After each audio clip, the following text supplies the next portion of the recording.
காலையில டிஃபனுக்கு இடியாப்பம் பண்ணலாம் அப்படின்னு சொல்லி ஐடியா பண்ணியிருந்தேன். ரொம்ப நாள் ஆச்சு இடியாப்பம் பண்ணி. சரி நான் அதுக்கு தான் வந்து தேங்காய் பால் பண்ணுறதுக்காக தேங்காய் வந்து உடைச்சிட்ருக்கேன். இங்கே வந்து மாவு எடுத்து வச்சுருக்கேன். மாவு வந்து வீட்டிலேயே ரெடி பண்ண அரிசி மாவு தான்.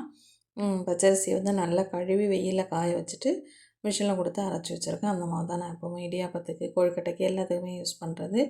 இப்போ தண்ணியை நல்லா சூடு பண்ணிவிட்டு அதில் கொஞ்சம் உப்பு சேர்த்துட்டு அதில் மாவில் ஊற்றி பிசைஞ்சிட்டோம் அப்படின்னு சொன்னால் மாவு வந்து ரெடி ஆகிடும்.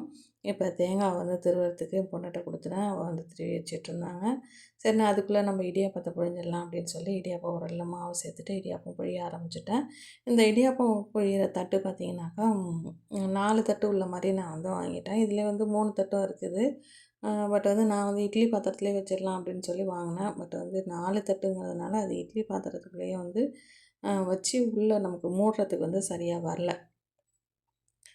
நல்ல வேளை ஏற்கனவே வந்து இருந்த ஒரு இட்லி பாத்திரம். அது ரொம்ப பழசு தான். அது வந்து இட்லி குக்கர் மாரி அது.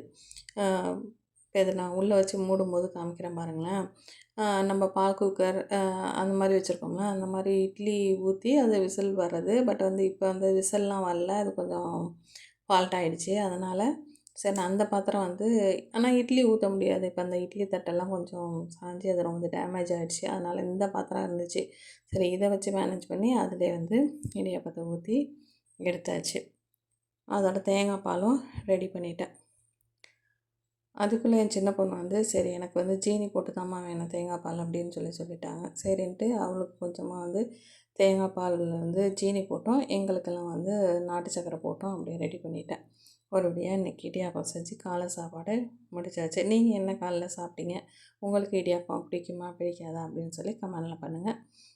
வீடியோ பிடிச்சிருந்ததுன்னா சின்னதாக ஒரு லைக் கொடுத்துருங்க. நம்ம சேனல் இது வரைக்கும் சப்ஸ்கிரைப் பண்ணாமல் பார்த்துட்டு இருந்தீங்க அப்படின்னு சொன்னாக்கா மறக்காமல் சேனலை சப்ஸ்கிரைப் பண்ணி வச்சுங்க. நெக்ஸ்ட் வீடியோவில் மீட் பண்ணலாம். தேங்க்யூ.